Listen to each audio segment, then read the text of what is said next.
پاکستان ٹھیک ہو سکتا ہے مگر بائی سلیم صافی۔ ان کی ذات میں بھی میری طرح کئی خامیاں ہوں گی اور کئی حوالوں سے میں ان کا ناقد بھی رہا ہوں، لیکن وفاقی وزیر منصوبہ بندی احسن اقبال کچھ حوالوں سے دیگر وزیروں سے منفرد ہے۔ وہ شارٹ ٹرم منصوبوں پر تالیاں بجوانے کی بجائے لانگ ٹرم منصوبوں پر یقین رکھتے ہیں۔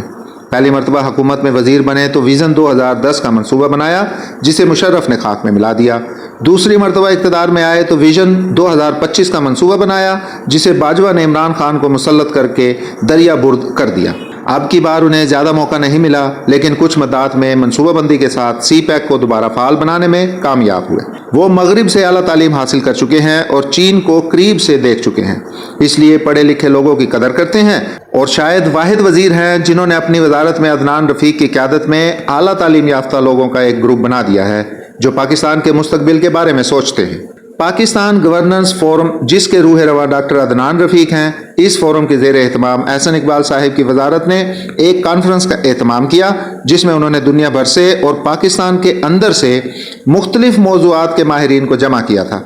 جنہوں نے پاکستان کے اصل مسائل کی تشخیص اور ان کے حل کے لیے اپنی تجاویز پیش کی۔ اس کانفرنس کی خوبی یہ تھی کہ اس کے مقررین اور سامعین دونوں میں کسی مخصوص پارٹی یا ذہنیت کے حامل لوگوں کو نہیں بلایا گیا تھا، بلکہ دائیں اور بائیں بازو یا کنزرویٹو اور لبرل کی تفریق کیے بغیر میرٹ پر ماہرین کو بلایا گیا تھا۔ سب کو کھل کر بولنے اور کھل کر سوال کرنے کی اجازت تھی، اور اگر مرتب کردہ تجاویز کو آنے والی حکومت اپنی ترجیحات میں سر فہرست رکھے تو پاکستان میں مثبت تبدیلی کی بنیاد رکھی جا سکتی ہے۔ اس کانفرنس کے اختتامی سیشن سے خطاب کے دوران احسن اقبال اور گلگت بلتستان کے سابق وزیر اعلیٰ حفیظ الرحمان نے چند ایسی باتیں بتا دی کہ جن کے ذریعے دریا کو کوزے میں بند کیا گیا تھا۔ احسن اقبال نے سوال اٹھایا کہ کیا وجہ ہے کہ اس بگڑے ہوئے پاکستان میں ہم ایٹمی طاقت بننے کے قابل ہوئے، اور پھر خود ہی اس کا جواب بھی دیا جو انہیں ڈاکٹر عبدالقدیر خان اور ان کے ساتھیوں نے بتایا تھا۔ احسن اقبال نے کہا کہ ایٹمی دھماکوں کے بعد میں ڈاکٹر عبدالقدیر خان اور ان کے ساتھیوں سے ملا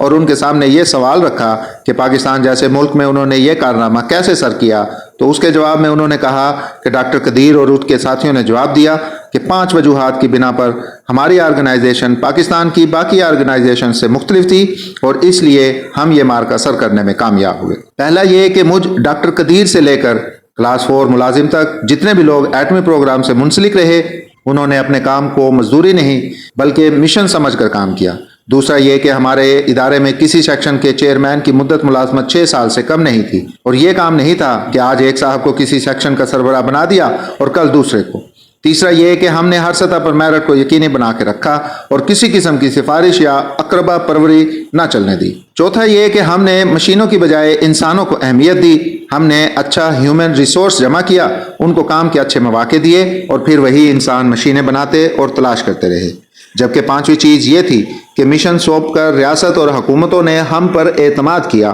اور ہمارے کام میں مداخلت نہ کی۔ ڈاکٹر قدیر خان فرشتہ تھے اور نہ ان کے ساتھی آسمان سے اترے تھے، وہ بھی اس بدحال پاکستان میں رہتے اور اخلاق باختہ قوم کا حصہ تھے، لیکن ان 5 وجوہات کی بنیاد پر وہ اتنا بڑا کارنامہ سر کرنے میں کامیاب ہوئے جو اس بات کا درس دیتا ہے کہ اگر ہم کسی وزارت، ڈویژن، ادارے میں ان 5 اصولوں کو اپنا لیں تو اس بگڑے ہوئے پاکستان میں بھی وہ ناقابل یقین مثبت نتائج دے سکتا ہے۔ اس اختتامی سیشن میں احسن اقبال سے قبل گلگت بلتستان کے سابق وزیر اعلیٰ حفیظ الرحمان نے اپنے تجربات سے حاضرین کو آگاہ کیا۔ حافظ صاحب ماضی قریب میں پاکستان کے محروم ترین علاقے یعنی گلگت بلتستان کے کامیاب ترین وزیر اعلیٰ رہے۔ ان کے وزیر اعلیٰ بننے سے قبل گلگت بلتستان میں شیعہ سنی فساد روز کا معمول تھے، لیکن دین کا علم رکھنے والے حافظ صاحب نے کمال حکمت سے اس مسئلے کو ایسا حل کیا کہ ان کے پورے 5 سال میں ایک بھی فرقہ وارانہ فساد نہ ہوا۔ ان کی کابینہ میں شیعہ سنی رہنما ایک ساتھ بیٹھے رہے۔ اسی طرح ان کے دور میں ریکارڈ ترقیاتی کام ہوئے، اور اگر درمیان میں انہیں ڈنڈے کے زور پر ہٹا کر تبدیلی کا ڈرامہ نہ رچایا جاتا تو آج شاید گلگت بلتستان کی حالت بہت بہتر ہوتی۔ حافظ صاحب نے بتایا کہ گلگت بلتستان بہت وسیع و عریض علاقہ ہے، لیکن آبادی کم تھی، اس لیے بعض علاقوں تک سرکار پہنچ ہی نہیں سکتی تھی۔ چنانچہ ہم نے مزید ضلع اور چھوٹے یونٹ بنائے، ایسے اضلاع جہاں ڈپٹی کمشنر یا ایس پی سال میں ایک مرتبہ جاتا تھا، ضلع بن جانے کی وجہ سے وہ وہاں مستقل بیٹھ گیا، جس نے سرکار کی گرفت مضبوط کرانے اور عوام کے مسائل حل کرنے میں بڑی مدد دی۔ دوسرا کام میں نے یہ کیا کہ گلگت شہر جو جرائم اور فرقہ وارانہ تصادم کا مرکز تھا میں ہم نے سیف سٹی تعمیر کی اور جگہ جگہ کیمرے لگائے۔ واضح رہے کہ لاہور کے بعد پاکستان میں دوسرا کامیاب سٹی پروجیکٹ گلگت میں ہے،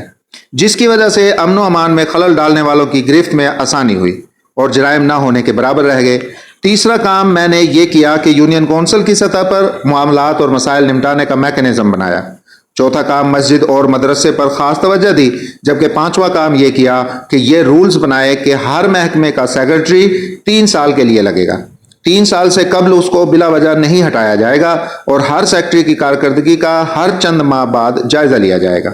اس عمل سے نہ صرف انتظامی اور ترقیاتی کاموں میں تسلسل رہا، بلکہ ہر سیکٹری شارٹ ٹرم کی بجائے لانگ ٹرم منصوبے بھی بناتا رہا، جبکہ وہ سیاسی دباؤ بھی نہیں لے رہا تھا۔ ان 2 مثالوں سے ہم یہ نتیجہ اخذ کر سکتے ہیں کہ پاکستان ٹھیک ہو سکتا ہے، لیکن اس کے لیے ذاتی خواہشات کی قربانی دے کر اصلاحات کرنے کی ضرورت ہے۔